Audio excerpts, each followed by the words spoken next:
Today, you're going to learn how to reset your password or user ID in QuickBooks Online. This quick guide will walk you through the entire process so you can update your login details smoothly and keep your account secure. QuickBooks makes it easy to manage your credentials once you know exactly where to navigate. Start by signing in to QuickBooks Online as you normally would. Once your dashboard loads, look to the top right corner of the screen and select the gear icon. This opens your main settings menu. From there, click on your profile in the same upper right area to access the personal settings connected to your Intuit account. Next, select Manage your Intuit account.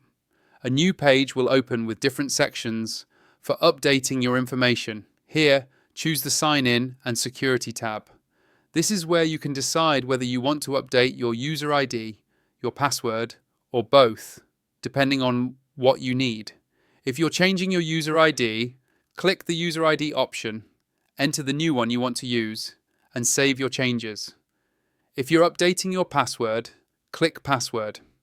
You'll be asked to enter your current password, then type your new password and confirm it. Make sure your new password is strong, secure, and easy for you to remember. Once everything is entered correctly, click Save to complete the update. QuickBooks may ask you to verify your identity.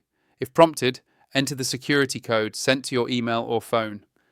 This verification step helps ensure your account stays protected. After your changes are saved, sign out of QuickBooks. Then sign back in using your updated user ID or password to confirm everything is working properly. Once you're logged in successfully, your security settings are fully updated and you're good to go. Thanks for watching, and don't forget to like and subscribe for more QuickBooks tips and tutorials.